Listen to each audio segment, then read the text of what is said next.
What's up, guys? Today we're going to be taking a look at the installation process for Arch Linux because it can be a little bit complicated at times. So it's always useful to have a little more information online for how to install it. So let's go ahead and jump right in. So when you first boot into your live disk, this is what you'll see, just this little terminal prompt here. And the first thing that we're going to need to do is if we're booted into or if we're going to install for UEFI, which is what I plan to do, we need to make sure that we've booted in UEFI mode. So we're going to do that by typing ls/sys/firmware EFI vars. Now, I believe that if this folder even exists, it shows that you're in EFI mode. But if you list it and a bunch of stuff comes out, that just shows even more that we've definitely booted in EFI mode. We can clear that. We've done that. The next step is to make sure that we are connected to the internet. Now, I strongly recommend connecting via an Ethernet connection for this because it makes it very easy.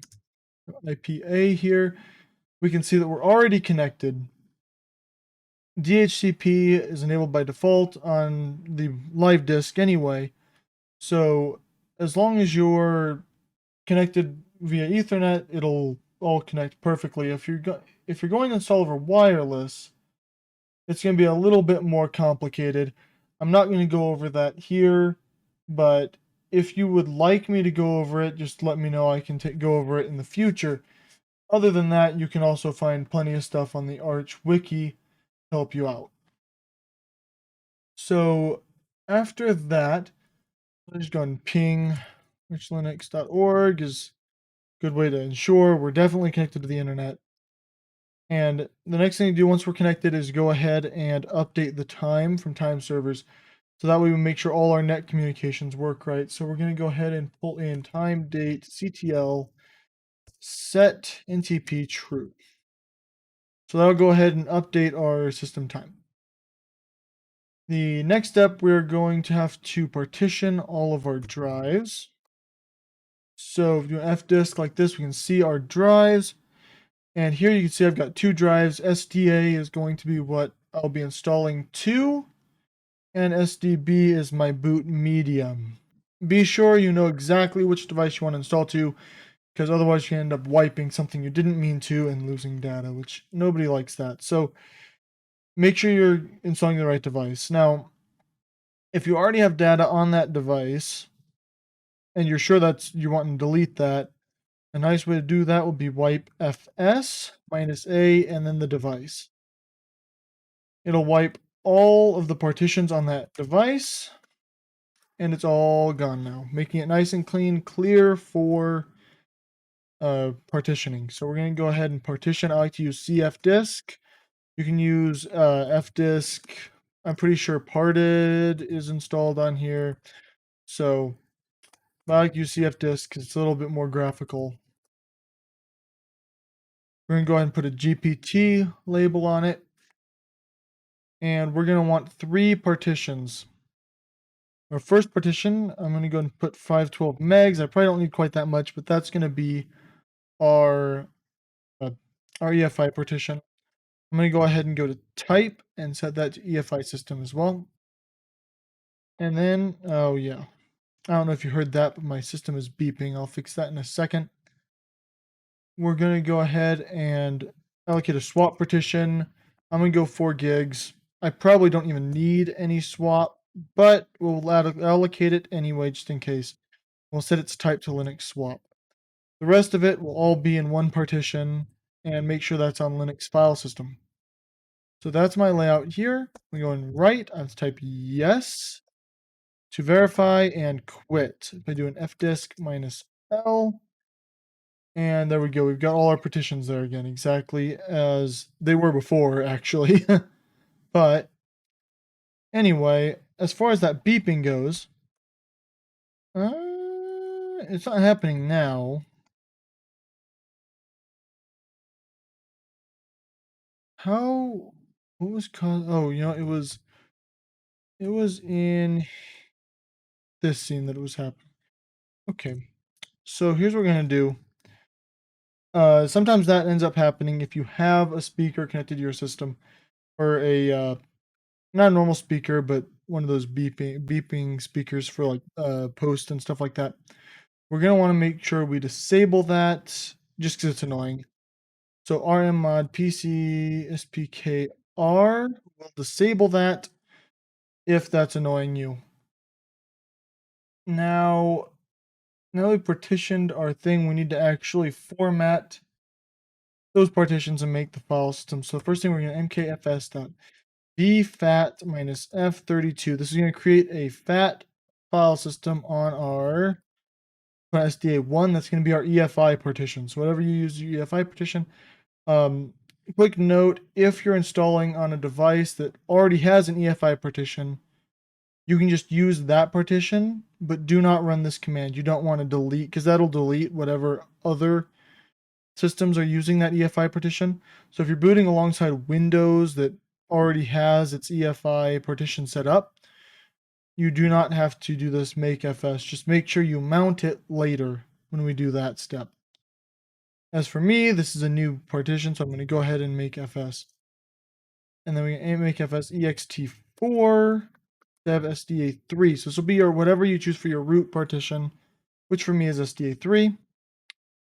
And I'm going to say yes. Go ahead and delete the file system that's already on it, because that was just a test file system when I was getting ready for this video. And then the last one, we're going to mk swap dev sda2, which will go ahead and have everything set up for that swap space. With all that done, our next step is to go ahead and mount everything. So that way we can get ready to actually start installing it. So we'll mount our dev sda3 on /mnt. /mnt is going to be the root directory of our new system. So we'll go ahead and put that there. mkdir minus p will make sure it creates all parent directories, and we're going to make mnt boot EFI and mount our dev sda1 on mnt boot EFI, like that. And for our swap, we'll just write swap on dev sda2. That'll have all of our partitions mounted and ready to go for the installation. The next step is going to be actually installing the base system. Let's see here, it's a long command. So we're going to go ahead and run pacstrap/mnt. So that's the destination root directory is mnt. And we'll put in, we need base, which is just, you need base in order to even run an Arch system. That's the base system. Linux is our kernel, and Linux firmware. So these two you absolutely need to run Arch. Base and a Linux kernel. Now you can run Linux LTS as well. I think that's the name of the package, depending on if you want the LTS or regular kernel. I'm going to use the regular kernel. Linux firmware is required for certain drivers, specifically, generally it's wireless cards, I believe, and other networking hardware that requires it. I'm going to put it in there just to make sure it works on any system. Then we need to install some kind of text editor in order to modify configuration files. I'm going to use Vim, but I'm also going to install Nano because I've been trying to learn Vim, but I'm still not great with it. So I'm going to install Nano just in case I have to fall back on something. And the VI package just allows me to use VI to reference Vim. Then we also have to install something for networking. I'm going to use Network Manager for that, although there's plenty of other options you can use. But I just like Network Manager because it's really easy to use. Plus, it'll work for both Wi-Fi and wired networks. So it's just really easy to use. Then I recommend installing Base Devil as well. Install all the development tools. That'll be useful for downloading user-made, packages from the AUR, because those have to be built locally on the system. Then we're going to install DOS FS tools. That'll just allow us to work with the FAT32 partition we made for our EFI partition. And we're going to install Reflector because actually I forgot to do something with that. Let's back all this out because I actually want to use reflector before we do this. What reflector will do,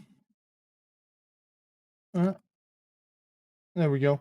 It'll allow us to automatically get all of the most recently updated mirrors for Arch and sort them based on the speed, the connection speed that we have to them. And then it'll put those in our mirror file. So that way we'll download from those mirrors that we have a higher speed to, rather than downloading from whatever mirrors. We're going to use reflector verbose and latest. I like to use latest 10. So take the 10 most recently updated mirror servers and sort rate. So it sorts them based on the speed. So we'll use the fastest ones first and the slowest ones later. And we want to save it to etc pacman.d/mirror list.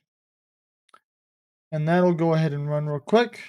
You'll be able to see it going ahead and testing all the servers and going ahead and putting those in the mirror list. Now we're going to run that packstrap file here. So we're going to run packstrap.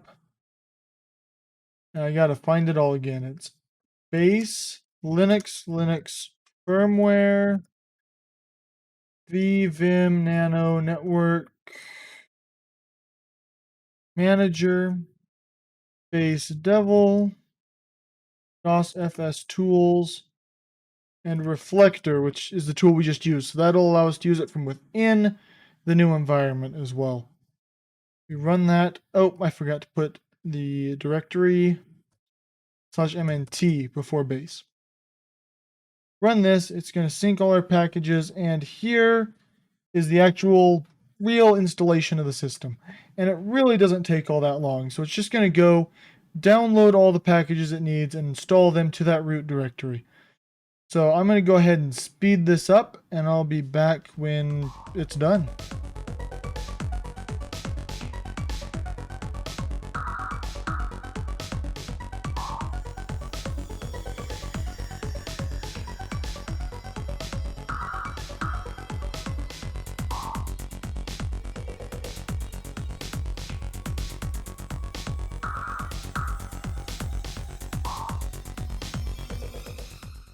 Okay, so now our packages are all finished installing. If we ls/mnt, we can see this mnt directory is already starting to look like a Linux system.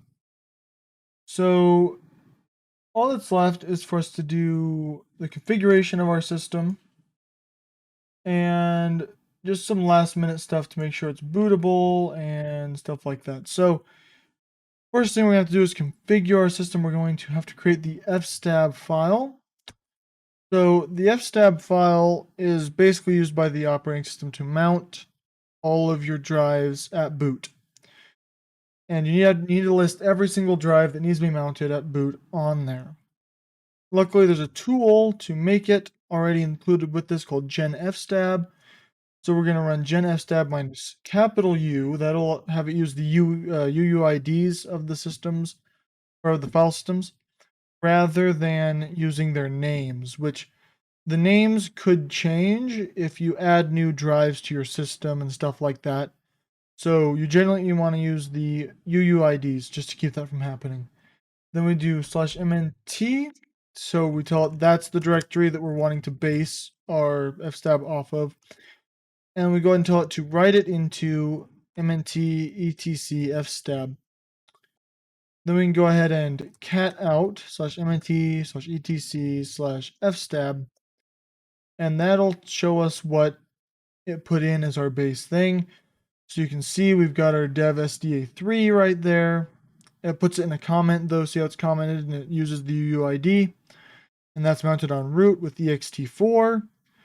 Dev SDA1 is mounted on boot EFI as VFAT. And dev SDA2 is not booted or is not mounted anywhere, and it uses swap. So that's all good. Next thing is going to be to chroot using arch chroot into that mnt directory. This will allow us to use the system as if we were in that directory. So at this point, everything that we run is going to be run from this directory, from our newly installed arch system. Now in here, there's a couple of configuration things we're going to have to do. So first thing I'm going to want to do is use Reflector, which I installed earlier in that pack strap process, to go ahead and update our mirror list.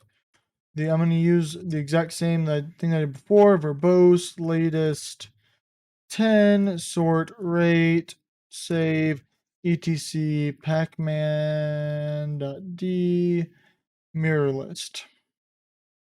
I'll just take a second and I'll go ahead and sort the servers by download speed and throw them right into that mirror list.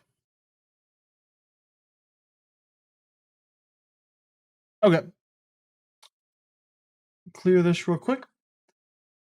Now that that's done, we need to go ahead and configure our time zones. We're going to do that just by making a symbolic link. So ln minus sf plus user share zone info, then slash, then here you put your region.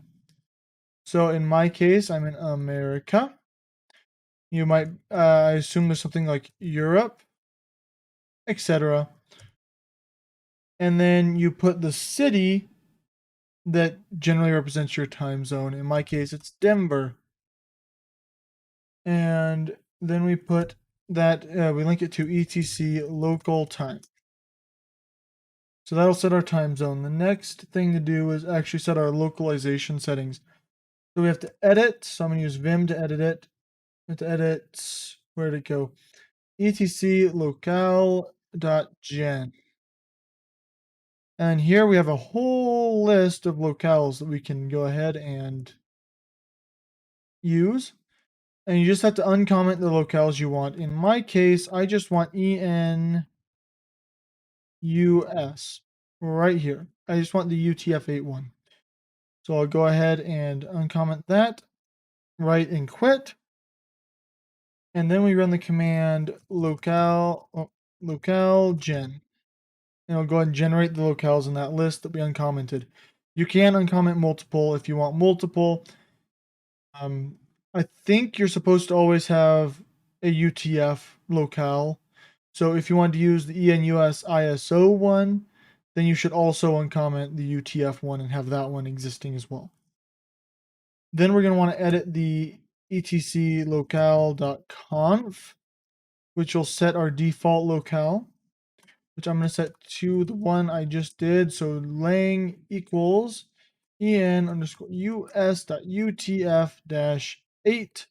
If you used a different locale from before, go ahead and put that one here. And we write and quit.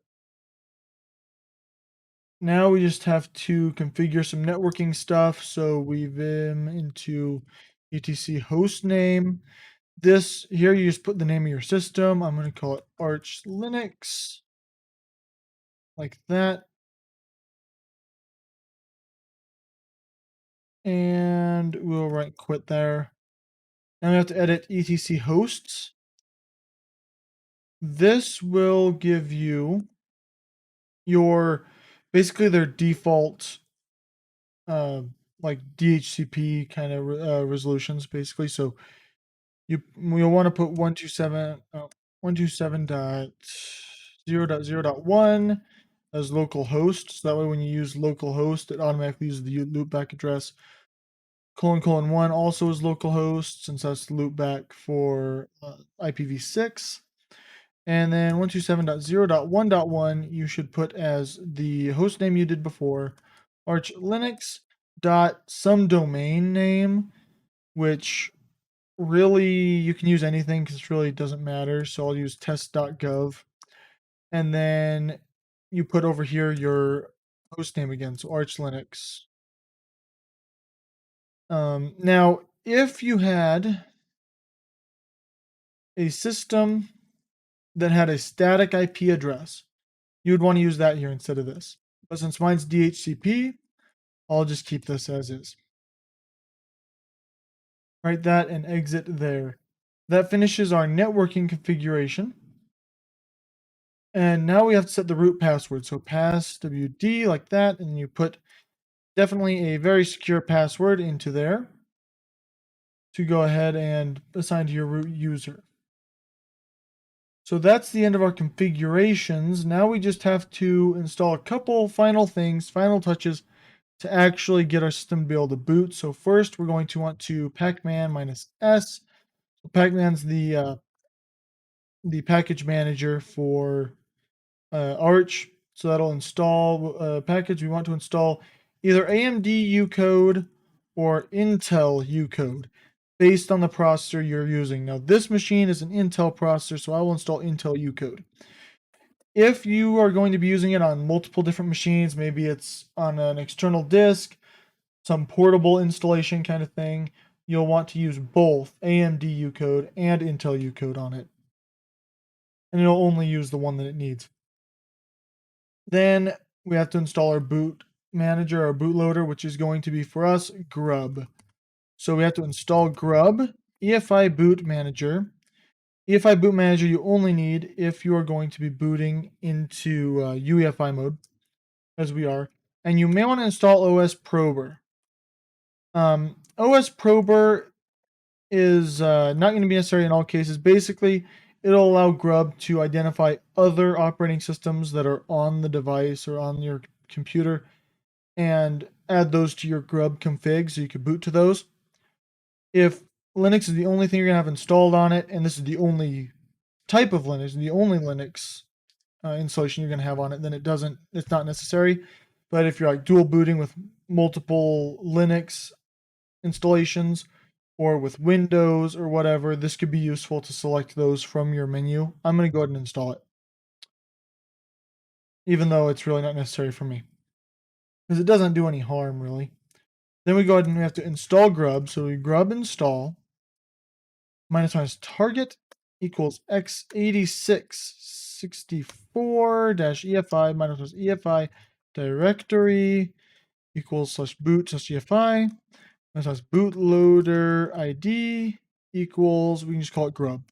So this command will be different if you use a BIOS boot. But because we're using UEFI, we set our target to 64-bit EFI. Our directory is going to be, well, wherever we mounted our EFI partition before. And bootloader ID is just going to be whatever it's called in your EFI directory. I'm just going to call it grub. Hit enter. It'll go ahead and install. Doesn't take that long. Then we just have to actually make the configuration file for grub.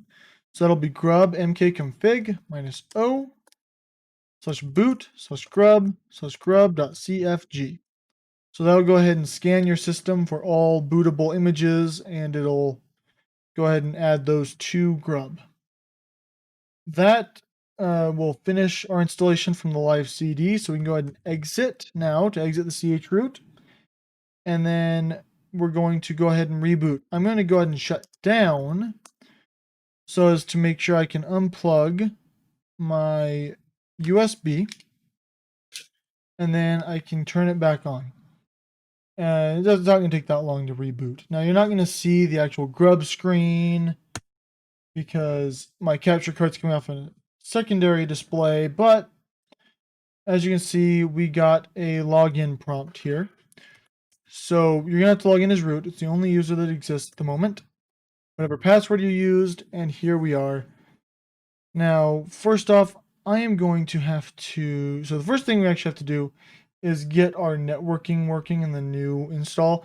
If you used a different networking package, a different networking manager, whatever, this will be different. But for me, systemctl enable --now network manager will start up my network manager. And because I'm on a wired connection, it will work out DHCP and stuff relatively quickly here. Now, there is something I'm going to have to install here that's specifically for me, not for you, because my capture card has some issues and I have to install this to get it to display at the right resolution. So it'll be FB set, the name of it. Oh, great. Can't see. Okay, FB set minus XRes 1280 minus YRes 720. Okay. if I like Vim real quick. Yeah. Okay. So that's just the thing I had to do for my card specifically. Anyway, so now we got networking enabled. We need to add a user because it's generally not the best thing to be constantly using root for everything. So we're going to want to add a new user to actually log in as. So it's be user add -m -g. I'm going to add it to the wheel group because that's what I'm going to use for sudo. And the user, I'll call it PyWalker. Then we have to set its password using passwd PyWalker and put in a password there. And then we just have to get sudo set up. So we're going to vsudo, and I'm going to search for wheel. And all I'm going to do is uncomment this line right here where it says uncomment to allow members of group wheel to execute any command. That is exactly what I want. And we'll go ahead and right quit. That will allow us to use sudo from our user. So now we can go ahead and exit. Log in again as our new user. I'm going to see real quick if, okay, it did save my frame buffer settings. Cool. So we log in as our new user. Now we go ahead and test sudo somehow. So we can do sudo pacman -s htop. There we go. We wouldn't have been able to install htop without, without having sudo working. So sudo definitely worked. We can go ahead and run htop, and we can do like this. So we're totally in htop. And here is the beauty of Arch. You install it, and there are a total of 12 tasks running. Entirely fit on my screen. Excuse me. Anyway, and that's Arch installed. Now, of course, this system is pretty bare bones. There's not much you can do with it at this point, but from here, it's all about customizing it and getting it to exactly the system you want. So I plan on doing a couple videos in the future about different ways you can customize Arch, different things you can install on it, how to get a desktop environment on it, stuff like that. So go ahead and leave me suggestions for whatever you want to see in the comments below and all that. Be sure to like, comment, subscribe, all that good stuff. See you in the next video.